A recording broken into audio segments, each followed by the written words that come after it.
What's up, everybody? Dansportsnews Flores here, bringing you the 19th episode of the Dansportsnews and Friends podcast. You can follow me on Twitter at Dansportsnews, Instagram at I am Dansportsnews, and Facebook at Dansportsnews to catch all my latest articles in sports. Today's guest is Niesha Butler, who is a former star basketball player and actress, and currently the CEO of Scrap Sports. Check it out. How old were you when you first started playing basketball? I was 9 years old. And was basketball the first sport you decided to play? No, actually, I was a track runner first and did gymnastics. And then I got too tall for gymnastics, and then my dad introduced me to basketball and tennis. When did you realize that you were far more superior than all the other basketball players? Well, it was a summer that my dad, got me up. I was about 10 every morning and 5 in the morning, and we practiced every day during the summer. Subsequently, after that summer, I was the fifth grader on varsity. And so we had to try out like everybody else. So I guess when I made the varsity team in fifth grade, I think my dad noticed I was good. I really didn't, it wasn't a big deal until, because my parents just wanted me to get an education. So they didn't really, put an emphasis on me being varsity except for, okay, let's try to get this college scholarship. So. Now, in high school, you went to Riverdale Country, but where did you first start going to high school? Columbia Prep. And why did you decide to transfer after that? Well, my parents divorced, and so my dad went to the Bronx, my mom went to Brooklyn, and we lived in Manhattan first, in Washington Heights, and then when they left, when they divorced, Riverdale was closer to my dad's house where I was. We did like a year on, year off, so went to bigger school, and just closer to home. And how is the basketball culture there at Riverdale Country? Actually, it was quite good. I mean, Riverdale Country School, dating back from when Calvin Hill went there, we actually have a pretty, obviously a pretty strong academic record, but we really focus on athletics as well. I know it's an Ivy League, but specifically the Hilltop schools, Horace Mann, Fieldston, and Riverdale. Riverdale is probably one of the top that focuses on sports in addition to its academics. So it was pretty cool. I mean, for me to handle my course load at school, which was rigorous, and then we played, and then at the middle of the season we got a coach that played AAU. So kudos to the athletic director at the time. When I came in, they also recruited a new coach who coached AAU teams at that time. So it was pretty good. So did you play AAU basketball throughout high school? Yep, I played with Gauchos. I was the girl who started their girls program there. I was the first girl. And then I went into Lou and asked for a girls team and got a coach, Walter Welch, to coach the team, and that was the beginning of the girls. Now, Sue Bird, did she play with you in AAU? Yeah, I actually played with Sue when I was younger, around I think it was 11 and 12 for the Liberty Bells. That was before Gauchos. Okay. I know she's also from New York City, so did you guys go against each other in high school? No, because when we played, we actually played together. And then she went to school in Long Island, and I was in the city. So we never ever played against each other because we're just different divisions. Right, yeah, she went to Christ the King, another New York City powerhouse school. Yeah, Catholic. Yeah. I was in private school and Catholic schools, completely different divisions. Okay, so did you know that Sue was going to be a superstar and one of the greatest Wnba players of all time? Yeah, Sue was always good, and she always worked hard, most importantly. And her dad is super cool, was super into it. So my dad would always like go to the AAU tournaments together. You know, we'd have play dates or whatever. So from young, she was really a hard worker, and she was really good. And she played soccer as well, I believe. So her foot speed was really good. Right. And obviously she went on to win multiple NCAA championships, WNBA championships, and Olympic gold medals. So, yeah. Yeah. Now, after high school, you finished as the highest scoring player in New York City to this day, correct? Yeah. And I know they didn't have the McDonald's All-American girls game back then, but if they did, you would probably have been in it, right? McDonald's, we were an All-American. I don't know I think it was Kodak back then. I forgot what it was, but yeah. Right. Now, coming out. Yeah, so you chose Georgia Tech for basketball. What were some of the other schools that had offered you a scholarship? Well, because coming from an Ivy League high school, I had to have specific schools that met the academic qualification for my parents. So Georgia Tech was a top engineering school. Duke, Stanford, Virginia, Wnba, Notre Dame. My finals was like Notre Dame, UVA, Stanford, Georgia Tech, Duke, stuff I forgot. And then we did a couple. We went Columbia. We saw them, and what was the other school? And then we went was it Brown? Oh yeah, I don't remember. But anyway, we did a couple Ivy Leagues and then a couple specific engineering schools, and just top academic schools for me to pick from at the end, the final. So ultimately, why did you choose Georgia Tech? Well, it was good academics. It was in a really diverse city. They just held a few years back the Olympics, so it was an up-and-coming city. It was close. I'm the only child, so it was on the East Coast. It was close to my family. Of course, as being a Gaucho, like Stephon Marbury was really instrumental. Just he went, and Bobby Crimmon's brother went to high school with my dad. And mainly when I came down for my recruiting visit, it was a really great visit. I had a wonderful time, And if you ever see Atlanta, it was just we had a black mayor, we had diverse culture, we had good students. I mean, it was just a really nice vibe when you come down here. Right. Now, what exactly did Stephon Marbury say to you that helped persuade you to go to Georgia Tech? No, it wasn't more or less saying. It was just the point guards in New York City, from Mark Price, Kenny Anderson to Stephon Marbury. It was a really good school. It was a solid, engineering school. He had such a great, he was only there, I think, a year, but he had such a great time, with just the support and stuff. It was just a good overall experience for him. So he had nothing but great things to say about the program. Right.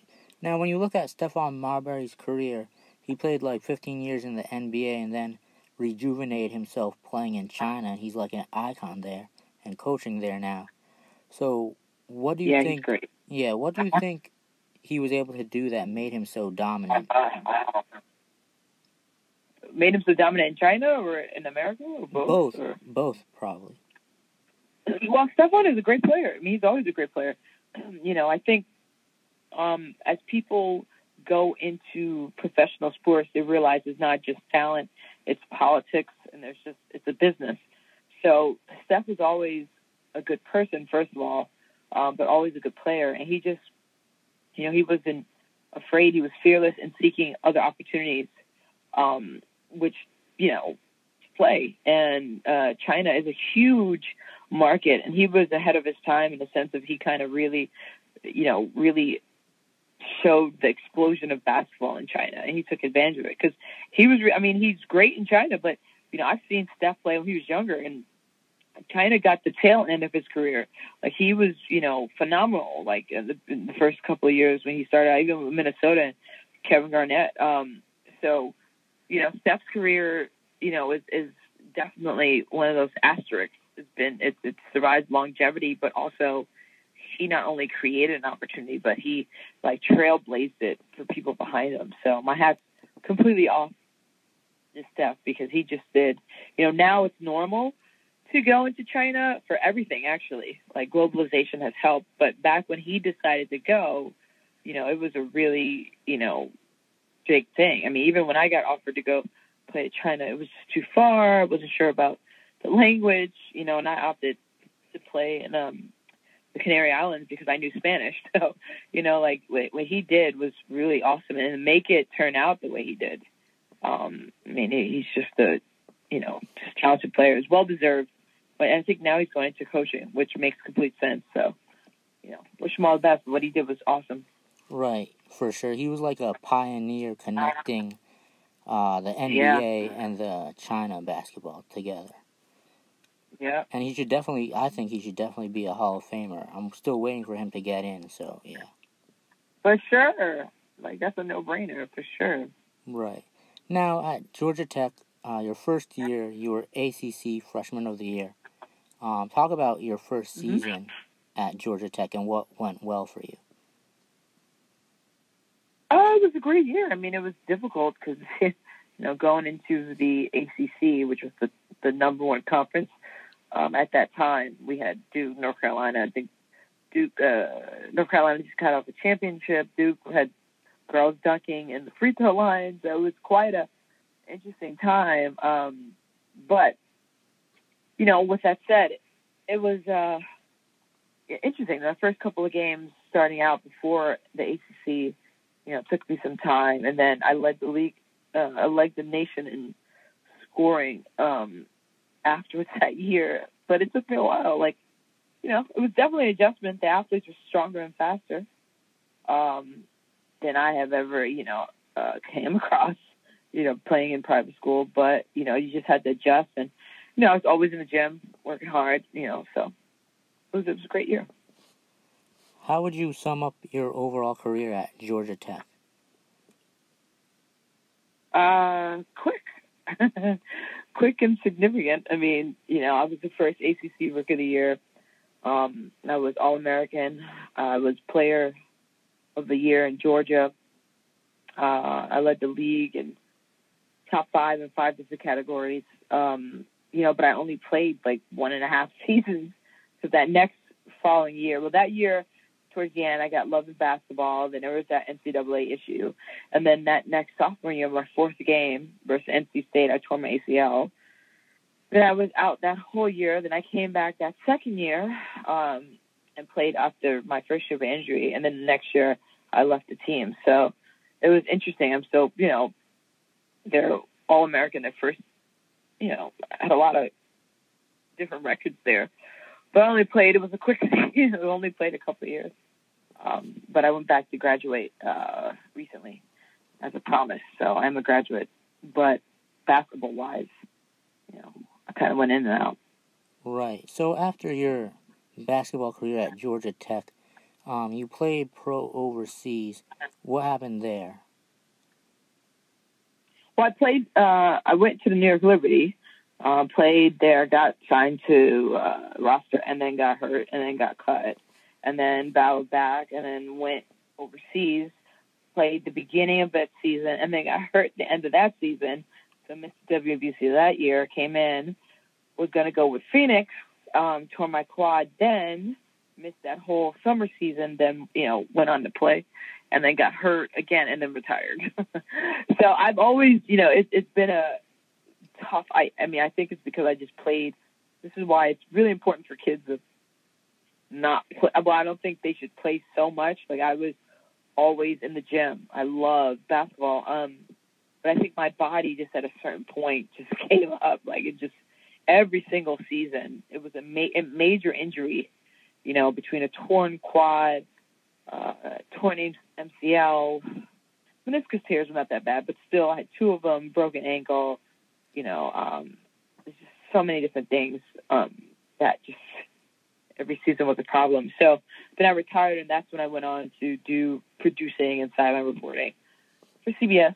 And now, subsequently, I'm a tech founder. So it made sense for me to go to Georgia Tech. You look back. So you would say that you're a supporter of load management with Kawhi Leonard in a situation like that? I'm sorry? Say again? Load management with Kawhi Leonard due to all the injuries? Yeah, I'm totally for that. Yeah, people don't realize that, but, basketball is the most athletic sport. With the twisting, turning, jumping back. I mean, it's so difficult, but it's physically taxing on your body every single game, in addition to every single practice. Like, I'm totally for it when Pop rests his players, because it's just a different kind of sport, So how did you overcome adversity with all those injuries? Well, I think that sports in general, I think people who play sports makes you a little tougher because you have to deal with loss, you have to deal with teams, there's so many great life skills that sports gives you. One of which, battling back and focusing. I have to admit, it was very tough. My first ACL tear because I was out and I couldn't walk. But it didn't kill me, and I was able to, teach myself patience. Mind you, all this is happening when you're a kid. You're like 18 years old, 19 years old, so you grow up pretty fast. I think my faith in God, I think my family foundation helped me tremendously. I'm lucky in that respect. Phenomenal parents. And, my faith has kept me strong through a lot of different instances. So, basketball was one of those things that, helped me grow as a person. But I was equipped with things to help me go through that process. So. For sure. Now, you said you were on the New York Liberty briefly, and then they cut you. That was in the beginning years of the WNBA. So, how has the game from then changed to now in the WNBA? Well, I mean, it's not that, women's basketball is a little bit different, than men's, I think. Our progression is a little bit more gradual than exponential. What I mean by that is, like, 20 years ago, you didn't have a 7-foot, KD in the NBA. They're more like Olajuwon or Patrick Ewing. So I think men's evolved a little bit different than ours. I do watch some of the games, and it really, it's gotten better overall. I think what happens is the main difference is that I think good teams are spread out. Like before, it was really UConn, Tennessee that like ran the national championships for years, and now you have a bit more, a diverse amount of teams winning the championship from like South Carolina or, I forgot Brittany Griner went, but Baylor. You have a different, group of universities winning, which I think is indicative of just the talent pool. So, there's a lot of amazing players, but there was a lot of amazing players when I came up. They were just more on one team. And now you had, you focus, they're going to other teams. All Americans are going out to different schools, which is really great to see. So I hope it just continues to do that. Right. Now, you were a part of the Team USA trials in 2001. What was that experience like? Yeah, it was great. I was the youngest one invited. It was an interesting group of girls. It was cool being in Colorado. I just remember I couldn't breathe. Like it was a different air over there. But it was a great experience. I liked it. I was the youngest one invited, and I came back, and it was good. Right. Now, back with women's basketball, when you look at a team like the Oregon women's basketball team, Sabrina Ionescu, who's a phenomenal player, and they beat the USA national team, do you think that was good for the sport, that happened? I'm sorry, they beat the what? The U.S. women's national team. Oh, it's kind of difficult to really speak on it. Let me tell you why. First of all, normally with the USA basketball teams, they throw people together, right? You don't have, you don't have team cohesion. You're just, running out your team. Whereas college, you eat, you sleep, you snack with those girls for a few years. So I think it's a game. Like on any given day, anyone can win, right? I mean, and again, in women's basketball, because we just started going, like, talent going to different schools and branching out. I think it's just on par with the gradual acceleration of women's basketball. But I think that the mistake is comparing it to men, right? So if a men's college team beat USA basketball team, that would be just ridiculous. Now, in comparison, the women, it's a completely different genre, right? Like, women's basketball increases gradually over time, but men have been going, to different teams since El Paso, beat Kentucky with an all-white team, right? So it's just they're on just different tracks. So maybe in like 20 years, if that happened, it might be a bit different. But women's basketball is, it's just on a different track than men's basketball. So I think it's great because a couple years ago, when I was coming up, I never even heard of Oregon women's basketball, right? Like, it was just, again, UConn, Tennessee, maybe LSU. So now that, there's actually good players in Oregon, and they had enough to beat some of the best players that have been put together in the world, I think it's pretty good. And besides, they're probably had younger legs and everything. So it's just, I think it's a good thing. But I don't think it's a reflection of women's basketball. I think, a bad reflection of women's basketball. I think it's a good reflection. Right, for sure. Now, onto your acting career. So you started acting when you were completely finished with basketball? Well, the acting was back in high school. I was with HB Studios. I filmed a couple things growing up. I had to give it up because of basketball. When I got the Love and Basketball part, I gave it up because of the NCAA rules at that time. I did a couple of movies afterwards. Yeah. And then, that's it. Right. Now, I know you were in a Nike commercial with LeBron James. Actually, his first commercial with Nike called The Book of Dimes. Fun. Yeah. Could you tell me a little bit about that? Oh, that was really good. I mean, I got to meet LeBron, but it was like Pee Wee Kirtland, all the players, and it was nice to be recognized as one of the, best players coming out of New York City. And it was just good. They called me up and said, "Hey, we want you to be in it." I was like, "Sure." It was really nice to be recognized that way. And LeBron is super cool. And he was not even like the LeBron he is now, but his whole squad was, you could just tell he was a really special young man even then. Just the way he conducted himself and everything like that. And Bernie Mac's part was hilarious. So the whole experience was really great. It was really, really good. Right. Bernie Mac, Pee Wee Kirkland, Jerry West, Dr. J. Do you remember who else was there? Yeah. Nikki Teasley, Sue Bird, Dawn Staley. I mean, there's a lot of girl players as well. Yeah, I don't remember else. You said most of the guys. It was like an old school thing, but I mean, it was LeBron, It was really cool. So did you get to talk with him? Did you get to talk with LeBron or anything? I'm sorry? Like that? Yeah. He was cool then. Him, all of them. They're really nice. Right, for sure. Nice guys. Now, tell me about the Love and Basketball audition and everything that played out with that. Yeah, I got the part. It was great. It was a great script by Gina Prince Bythewood, but NCAA rules wouldn't allow me to do it. So, I mean, it was heartbreaking. I absolutely, abhor the NCAA, what they're doing to kids right now, because it makes absolutely no sense to prevent kids from doing that, especially when the percentages are so low from kids going pro.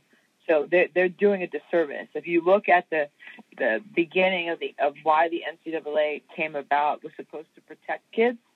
It was supposed to protect them from getting hurt and getting whatever. And now it's actually suffocating them and preventing them from doing things when only less than 1% of the kids actually go pro. So they're quote unquote protecting kids, from losing their amateur status. But 99% of those kids will never lose their amateur status. Like it makes absolutely no sense. Especially for a woman, it makes absolutely no sense. Like during the college time, they could, garner something for their career or make money. It's ridiculous that the NCAA steps into that. It's a terrible organization. Like it should adapt with the times, and it's not. But thankfully, California is doing stuff with that, and other states shall follow. So I'm looking forward to that. Right. Yeah, I'm 100% in agreement with you on that. The NCAA has some horrendous rules. I think the players should be able to make money off of their own likeness at least, so they can get sponsors and stuff like that. Yeah, it's absolutely absurd. Like it doesn't even make any sense.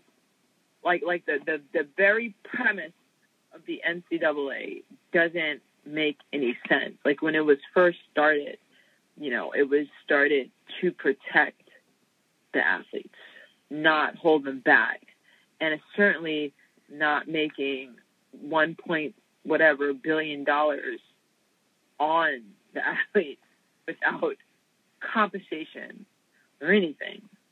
Like it's just one of those things that was like,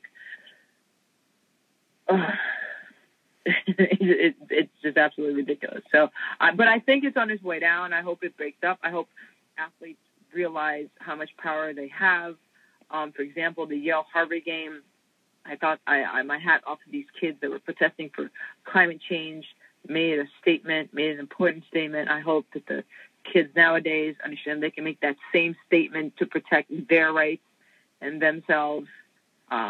So, it's just about kids just being more aware. But again, they're kids, so that's why they've been allowed to take advantage of them, because this would never happen with adults, more or less because they're unions that protected, they're things that protected. For example, when I used to act, they have a Screen Actors Guild for every single actor that participates in a sanctioned movie or commercial. I do not understand why there's no union for these athletes. So it's just, one of those things. Right. So what year in college were you when Love and Basketball, the audition, took place? It was my freshman year. It was right after my freshman year. Oh, okay.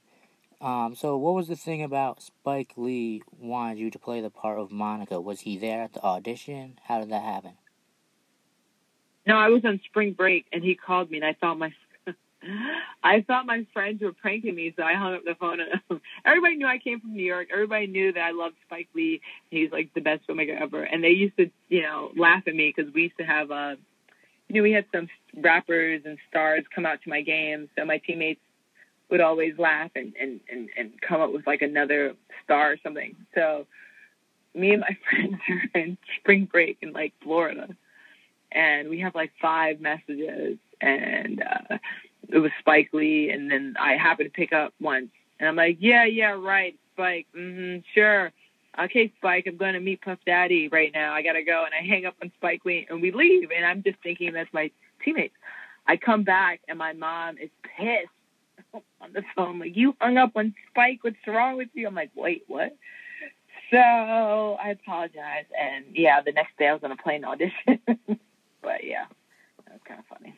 Now, with the audition of Love and Basketball, was Omar Epps there when you did the audition? Were any of the other cast members there?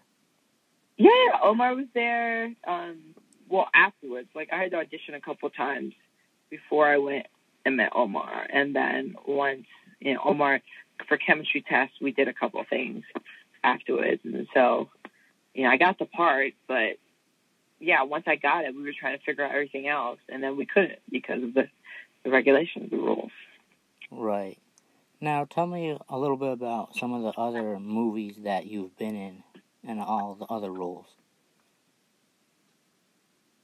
Well, I did a couple with Adrian Grenier from Entourage, where she played my boyfriend, and we were the 2 leads. That was pretty good. That was in a couple movie theaters. Went to Tribeca Film Festival, did well. Did another movie with Paul Giamatti and what's his name? Ethan Hawke, which was cool. And then I did, one of Spike's movies, She Hate Me, which I was in, and I've been relaxed. I've stopped acting because I'm in my tech company full time, but I did do a few movies, model and all that stuff. Right. And you did a little bit of sports reporting as well, right? Yeah, I was with CBS Sports and TMZ Sports and Time Warner Cable and MSG Varsity, right. in New York. So now you're doing tech. How's that going? Yeah, my tech startup. I'm a CEO. I'm a developer, so it's great. I mean, this is my love. This is what I want to do. This is the reason why I went to Georgia Tech in the first place. So yeah, it's just about merging my two loves of technology and sports into one. And so I think it's just like when you play basketball, and you're a girl coming up, whatever. It's the same kind of things. There's a lot of it's a male-dominated arena. I mean, I don't look like Mark Zuckerberg, but I'm doing it, and it's cool. It's one of those interesting things. So, my company's called Scrap Sports. So it's my goal is to create the world's largest sports scrapbook. And yeah, we're building the platform out. We've got a couple good investors and a couple good interviews. Like we're doing well.